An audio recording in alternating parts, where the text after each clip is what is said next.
This is the Empowered Woman Show, episode number 13. Welcome to the Empowered Women Show, inspiring women with small voices but big dreams to step up and fulfill their extraordinary potential. And now your host, Casey Lightbody.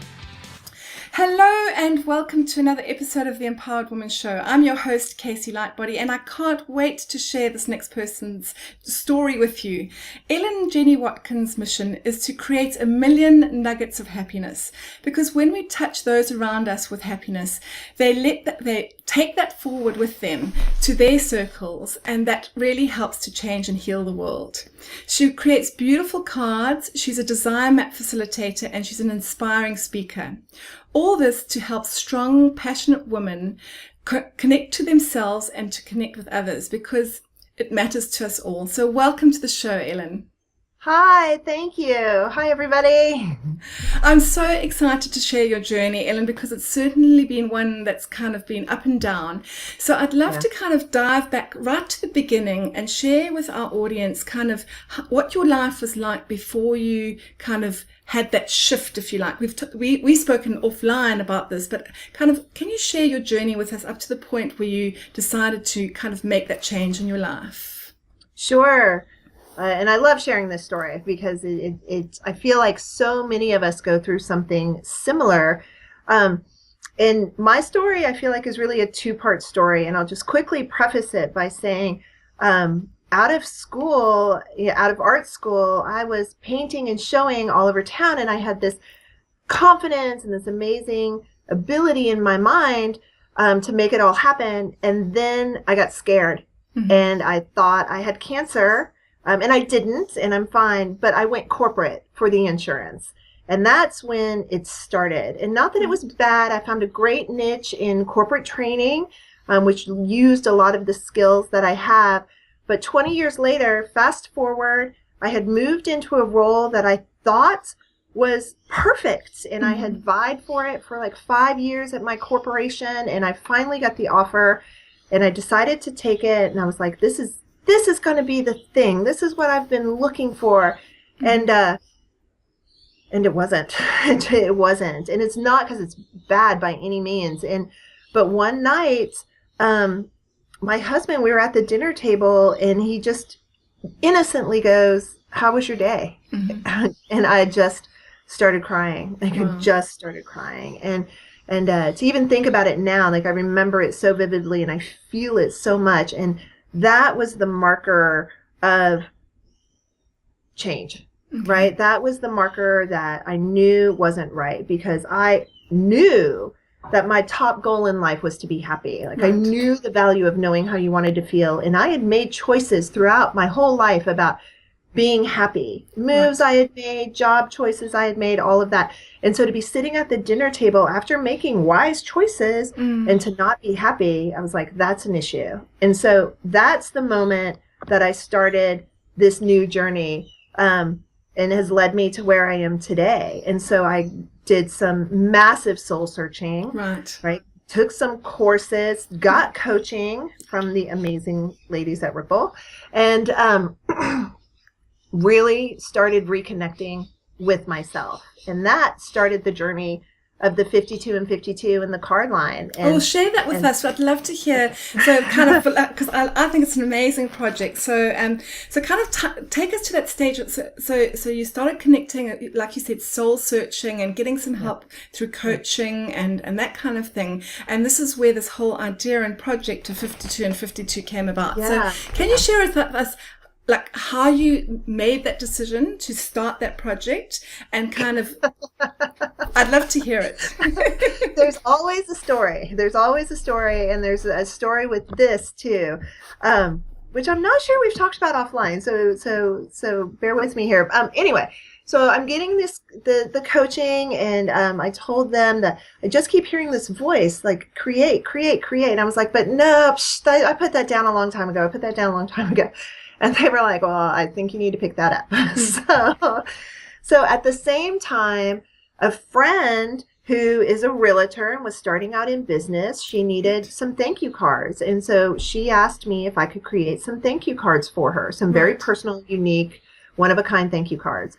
And so knowing that the universe is synergistic and knowing that it gives you opportunities. I was like, okay, universe, I'll do it. So that's how it started. I started out making a card for a friend and following this voice that said create. Right. And so I had made a couple of images, and then I was trying to get my husband to start a blog because he's an excellent cook. And I'm like, you should start a blog. You should start a blog. He wouldn't do it. He's a great cook, did you say? He's a great cook? He's a great cook. You're so lucky. I'm so incredibly lucky. I'm so lucky. So anyway, I wrote about this. So I'm in the shower one morning because all great ideas come in the shower or while you're driving, right? But so I'm in the shower and I'm like, I'm going to start a blog. And I'm like, and I'm going to write about, I don't know, creating images. I'm going to write about that. So I came out of the shower, literally like in a big towel, and I walk out to my husband who's making breakfast for my son and him. And I go, you know how I said you should start a blog? And he goes, yeah, he kind of hops a little bit. He's like, yeah. I was like, I'm going to start a blog. I'm going to do it. And yeah, that's what I'm going to do. And he goes, okay. And then I turn around and I walk away and I go get ready for work. And I'm like, what the hell? I just do. Okay, so that's that. So I'm like, okay, I'm going to start a blog and it's about this journey. And then, and after a couple of weeks of writing about my experience making this card for my friend and a couple of other images that I had in my head, right, I knew that I had to do something big. I knew that reconnecting with this creative side of myself was lighting an energy that I needed and made my heart expand in ways that I hadn't felt in 20 years. Wow. Like I knew that pure connection needed to be fostered. And I knew that I had to do something big, something manageable, and something that would create a habit. Nice. And so it just popped into my head. I'll create 52 images in 52 weeks. And that'll be like kind of consistent, an average of one a week. But I was really flexible with myself, right? Like I knew the way art works. Like sometimes you do a chunk and sometimes you kind of have not a dry spell, but you're working on things in the background. Yeah. And at the time I thought, well, there'll be photographs or, paintings or cards, or it'll be whatever it is. It's just 52 images in 52 weeks. And that's what it is. And so that was the idea. And I told Matt, I was like, this is what I'm going to do. And I'm going to start this blog. And of course, there's a whole other story with starting the blog. Anyone who started a blog knows that there's always more than just starting a blog. That's right. But, so he's like, oh, okay. So anyway, there were a couple of tenets to this. And one was start where you are. Don't pose. Just get started, and then use what you have.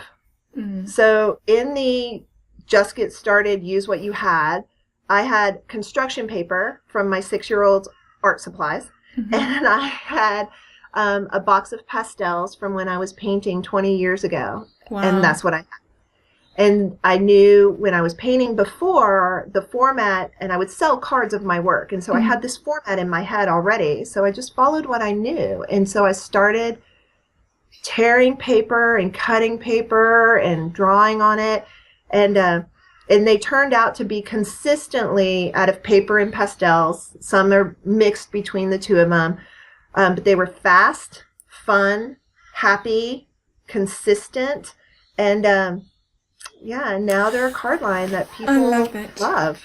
That's fantastic. And I was actually just going to ask you, so what, having taken that step and kind of launched this project, and now we're 52 weeks later or a bit more, and the project's completed now. Yeah. And so what does that mean? Like, I was going to ask you, what does that actually mean to you now, Ellen, having taken that plunge and started something and really started a business, if you like, now. That's what's that you are completely connected to, and that's really fulfilling you, that you really connected to your big why now. What does it mean to you? It means more than words can describe, and on so many levels and on so many variables. Like, it means, just to throw out a few things in no particular order, it means completion. Because after you start something or stop something or think about something for so long, to complete that act of something that long and for something that ended up being so big is massive. Like, you know, I just like want to pat myself on the back for like sticking with it, right? Anyone who's ever started a workout routine knows as well, right? It's very similar to creating that kind of habit. Yeah. But then on a spiritual level, connecting, as I mentioned, to that heart space, that purity of spirit and soul. And I truly, truly believe that this is a gift that I am meant to do and I am meant to share. And that's where the million nuggets of happiness comes in. Like, the more that I create these cards that women who value connections then take to their circles, like, it perpetuates that feeling. And I've seen it on their faces, and I've heard their stories of people that they've sent it to, and that creates ripples in the world. And so that type of power is powerful. Like that kind of creation is motivating and inspiring, and it really keeps me going. Like, I want to continue to foster that in the world. I love that. And then you touched on that you've seen these, you've seen this transformation in women, and I'm going to dive into your facilitation around the design mapping too, because we've touched on that a little bit. But, seeing these women pass on these cards in terms of connection and all that kind of stuff, can you share with us like a specific moment that we can really get a feel for how much it means to you to be able to create this this project that's making such a that's making such an impact on other lives and creating that ripple effect of those nuggets of happiness that you're really wanting to share? Yeah, so I'll talk about the Desire Map workshop in 1 second, but there are 2 specific examples that come out on the cards, because these are the examples that led me to the courage to really delve into workshops again. Right. So the first moment of that was my friend who I created the thank you card for, the very first one, Sherry, the realtor. And when I gave her the card, which, by the way, it took a while to create, like, I had to work through, the getting started and the fear, and like, there's stuff you work through. So when I finally handed it over to her, and there were 2, the one that like came out, the one that like was that moment of inspiration. And then I was like, but she's a realtor, she needs a house. So I like made a house card for her real quick, right? So I'm like, you have 2, just in case you don't like this one, you've got this one, right? But when I handed those to her and she opened it and she saw it, and it was pure joy, almost like you see on your child's face, like that does not get masked. And that's when I was like, whoa, this matters again. Like, this matters. And this isn't fake. Like, it's not fake in me and it's not fake in her. And that's when I was like, bing, right? That's the moment. And I saw a very similar reaction to another woman who created and requested signature cards. I call them signature cards. You can request a signature card be made for you or for one of your family members. And so she requested that a card be made for her mom, Bunny. Right. And she very specific. She wanted Bunny. She wanted it with these things. She wanted to say this. And so I made it for her and I passed it to her, and she started crying. She was like, amazing. Oh my God, like, her mom meant so much to her.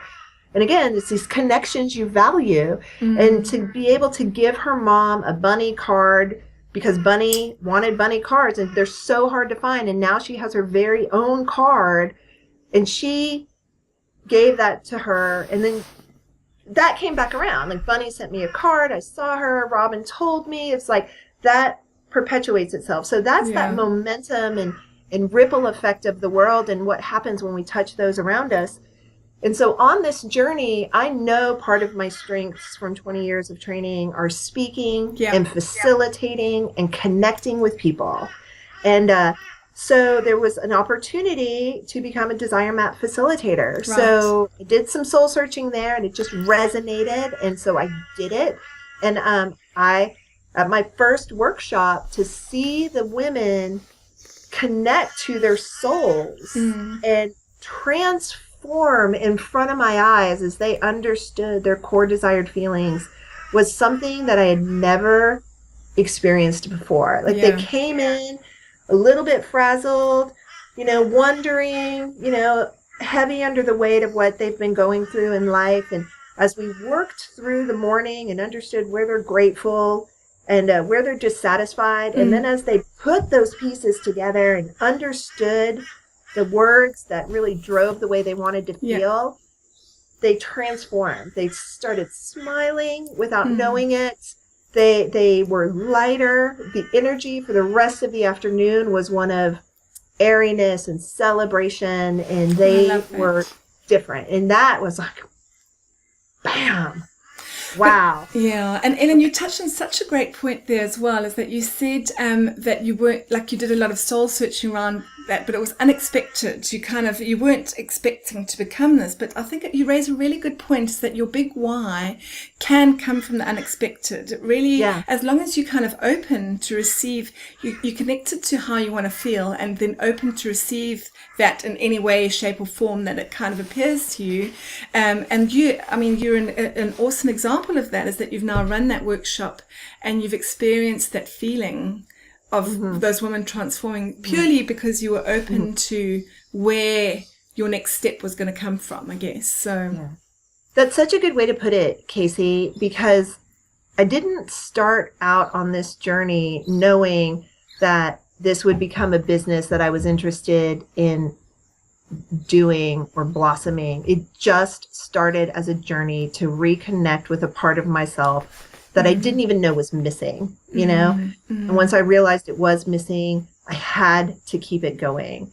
And by fostering that, it led to other things. And knowing who it is you serve was such a big concept in all of this. And I started looking at the people who have resonated with me over the years, and the personal coaching that I've just done on my own and on the side, and the people who have resonated with these cards and these images and this message of transformation over this, year and a half, 2 years now, all the way to the women who responded to this workshop. Is like being true to the connection to yourself and being open to where that leads is really leading to some amazing things. Absolutely. And it's not easy, right? It's a lot. No. I think it's probably the hardest thing that we've ever had to do in our life, right, Ellen? Right. Because it sounds so funny, because it was like, it's so energizing, it's amazing, it's transformational, and it's, oh my God, it's so great. And at the same time, it's hard choices. It's hard choices. I have affected friendships. I'm like, I lead such a boring life right now, and people don't see me. I've had to make choices. I work at night after my son goes to bed, right? Like, thank God I have such a supportive husband and community, right? Because it's not easy. And, and I'm not a spring chicken. So it's like limited energy. We were talking about that offline. That's right. Well, Ellen, and I think it's amazing. I think, entrepreneurship is a huge journey of personal and self-development. I think probably the biggest journey that you'll go on is that when you decide to become an entrepreneur or to launch a business. So Ellen, we talked about how it's an amazing feeling, this journey of self-development, but it's hard. And I think what I want to cover off next is the challenges and obstacles that you faced along the way. And really, I know there's lots, but I think if you could try and nail down what your biggest challenge or obstacle has been in your journey so far, what would it be? Self-doubt. 100% self-doubt, and dealing with those self-defeating demons that I didn't even know were still around. Right. Like, even thinking about it kind of makes me cry a little bit. Like, as much as I tackle them, and like I have this vision in my head where I blow up these demons and they sort of dissipate, and sometimes I have to like blow them up. But then it makes room for more. And I remember when I started doing that, it was like the demon voice was like, no, you can't, and I just was like, shh. And then I was in the shower again, and then I heard this little tiny voice, and it said, yes, you can, right? And I was like, wow. Okay. But dealing with those inner demons of self-doubt has been the biggest obstacle, and by far the most unexpected, right? Yeah. Being a successful woman on my own right and achieving what I've done, I really had no idea that that was Wow. still there. Yeah. And so now bringing those to light has been courageous. I think it takes courage to face that and to be willing to go there and overcome it and let it go and put it down and write about it. It's like one of the women in the workshop was like, yeah, I had this fear, but when I wrote it down, it was really this big, and it was the shadow that made it look big, right? Yeah, that's a great way of putting that. That's a great way of putting it. I've never heard that before, but that's awesome. That's really good. I told her, I was like, I'm going to use that. And now all of you can use it too. That's incredible. So, Ellen, was there a moment that you realized that you were getting in your way then? Like, you know that you know, this is a challenge that's been holding you back, and you know that it's the self-doubt. So, like, was there a moment that you, like, okay, light bulb moment, this is what's holding you back? And if so, what have been the steps that you've taken to start overcoming that? And, you know, you talked about that voice in the shower being really loud, and then hearing that little voice saying, yes, you can. I love that. So what was there moments that you like, oh, I am totally in my way, and then kind of what did you do from there? So back to this, like, relearning what you thought you had solved, right? Like, I didn't expect this. I thought I had learned it and put it down in my 20s, and here I am in my 40s, and I'm like, so there were multiple of those times, and I think that's been the hardest thing as well. Is like, I thought I put you down and you're back, and you're like, oh, you're not the same one, you're something similar.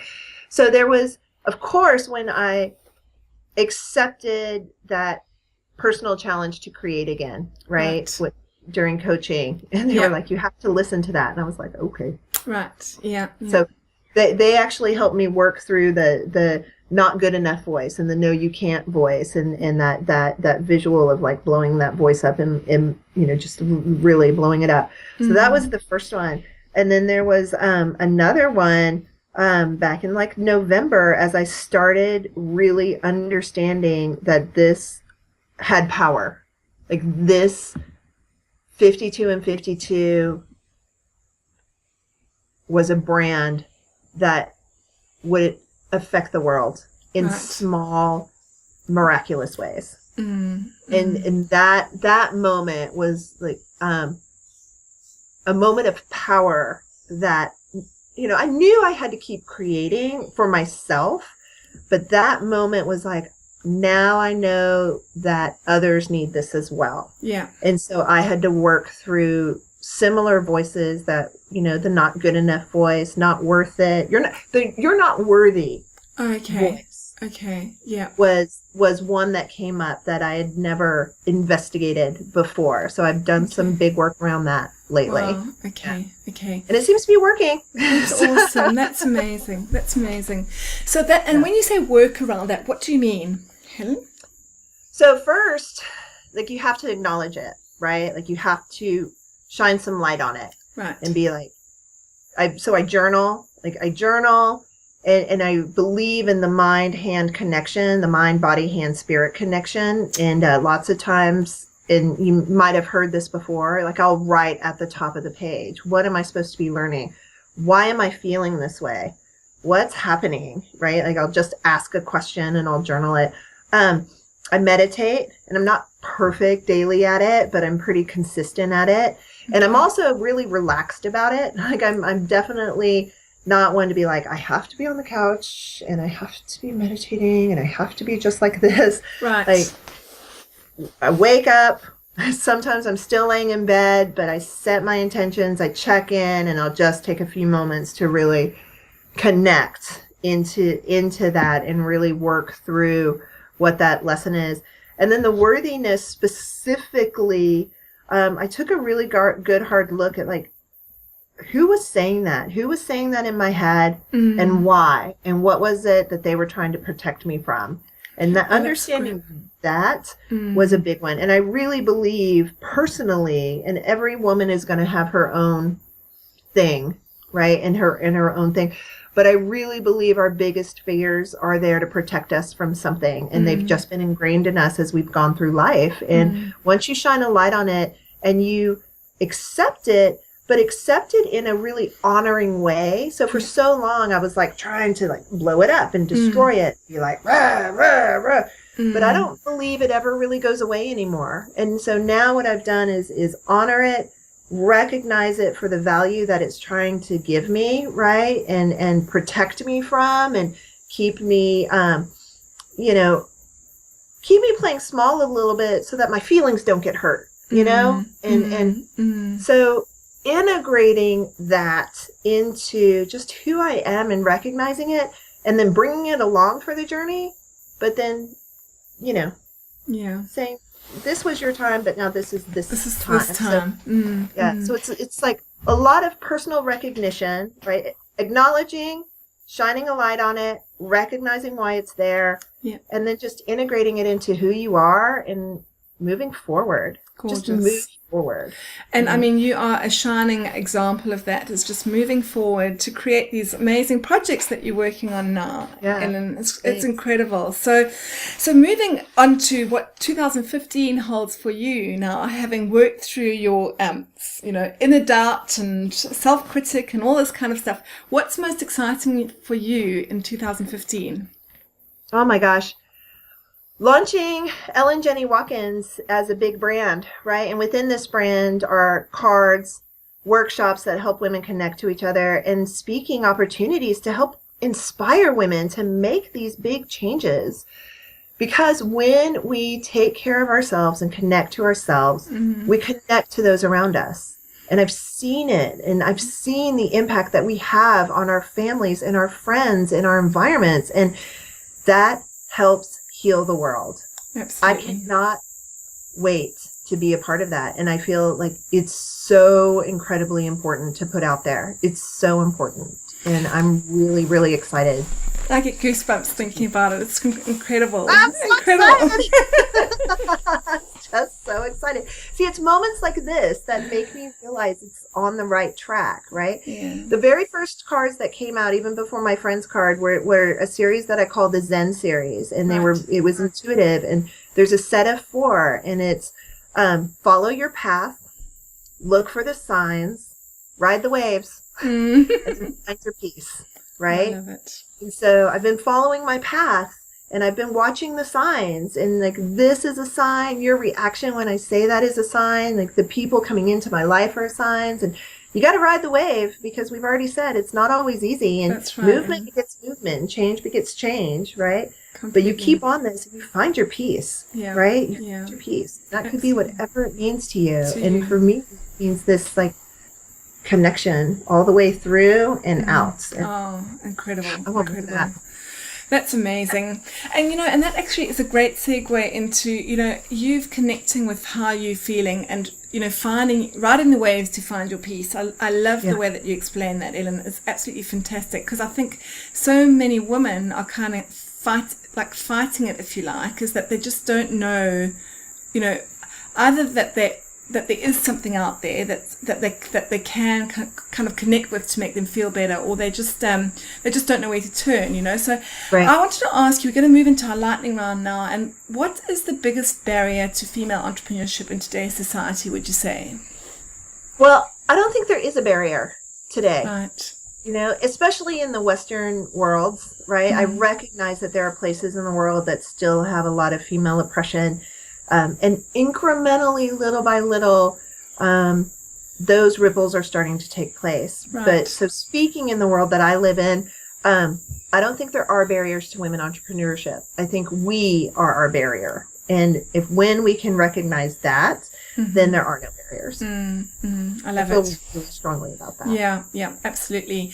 And I think, and what's your take then on us getting out of our own way then? Is that, connecting with your big why, connecting with yourself, really kind of understanding why you're on this earth, and then making that ripple effect of what you truly believe in is how we overcome those things. Would you agree? Absolutely. You said it perfectly. You just have to be willing to do the work. Love it. So who inspires you the most? I mean, you've been inspiring yourself, but who inspires you specifically? Which woman, either in your life personally or a public figure, inspires you the most? Yeah, there's not any one absolute woman that I can be like, this is the one woman. I am inspired by so many different women, right? Like you and this podcast, it's so amazing to listen to you and the women that are coming here. Literally, it makes me understand and realize that we're not alone, right? Like these types of communities and actions and lessons and opportunities are huge for us going forward. So I find inspiration from you in this. Oh, wow. And, thank you. And items like this too, right? So thank you. I find inspiration from the women at Ripple because, wow, they're a powerhouse. And then, of course, there's like it's almost the untouchables in my mind, but like I don't even like to say that because I feel like everyone's connectable. But the women, I like way ahead, like the Oprah, right? Marie Forleo, the Danielle Laporte, like bam, women. There's also people in my life that are just living their truth that inspire me, and friends who have done it before me that inspire me. And then there are artists. Georgia O'Keeffe is one of my all-time favorite artists, and she, when you look at her work across her lifespan, she started painting when she was young, but if you look at her work in the 1917s, 1920s, it's right when art was being simplistic, right? And her work and the simplicity of her work, and it's the same time Matisse was doing his paper dancers, right? When he was going blind, it was like that same type of modernist simplicity. I think they were about the same time, but they're similar in my mind. Anyway, that type of what you can express out of simple action and movement inspires me, right? It doesn't take all of this. Like it can be small and powerful. And I keep that in mind too. So she is a huge inspiration for me in just her work and how it evolves over time, and the courage that she had when she was younger to paint what she did, but then when she was older, the courage to go back to that. I think about that and find inspiration from her work as well. Oh, I love that, Ellen. I think, and you raise a good point there, is that it doesn't have to be huge to be powerful, because that's what Empowered Women is all about too, I think there's much more strength in quiet power than really loud power, and I think, just being quiet, but being quiet and very, very kind of connected to who you really are, and that message that you're wanting to get out there can be so powerful in itself. So I love that.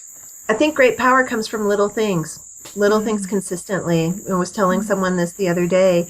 You don't have to set big goals, right? You just have to set little goals that you keep over and over again. The 52 and 52 was just a goal to connect with myself. And look where it's led. Oh my God. Awesome. So I've got one small question left. Small but big question is what's your favorite quote? What's your favorite business quote? I knew you were going to ask me this. I'm like, so you practiced it. What is my favorite quote? And so back to, I don't just have one quote. So funny story. I can never remember the names of authors. I can never remember the names of bands and songs and things like that. And so I'm like, I can barely remember the names of these quotes. And I'm like, But that being said, there's a few that guide my way right now. And one is that happiness is a choice. Happiness is a choice we make. And by Gandhi, I think, right? Something like I think. So, it's a choice, and that's a really powerful thing because it really resonates with me that, it's our choice on how we live and how we show up and how we act and how we treat ourselves and how we resonate into the world. It's your choice. And awesome. And the other one that comes into mind is make it so. I like that. And I love that you chose really short ones. I think that's hilarious. But make it remember the long ones. But make it so is fantastic. I love that. So why did you choose that one? Well, for those of your audience that are Trekkie fans, it's a Star Trek quote from Captain Picard to his first mate whenever they were talking about big ideas and big decisions. And the first officer was like, I have this idea and this idea. And then Captain Picard would be like, make it so. Like, go do it. Just make it happen. And so, you know, I'm a little bit of a Trekkie. I'm not a huge Trekkie. I don't know why that sticks with me, but it's like, make your idea, make it happen, make it so. Right. And it just is like, okay. Oh, I love it's like it. It's possible. It is possible. I love that, Ellen. You have been an amazing guest. Thank you so much for your time. It's been such fun chatting to you. I've had such, and you know, you've shared amazing nuggets, not only of happiness, but of gold in our interview. So thank you so much. And where can everybody find you online? I'd love to be able to share your links in our show notes at the end, but where can everybody find you? So the best place to find me right now is at my website and blog, ellenjennywatkins.com. I'm in there. You can contact me. You can leave a message. I'm also on Facebook, Ellen Watkins. Awesome. Thank you so much and take care. Thanks, Casey. Bye, everybody. Bye. Thank you so much for listening and watching. I hope you enjoyed today's interview, were inspired, had some aha moments, and a couple of takeaways that you can implement into your business today to start finding your voice and creating a business and life that you love.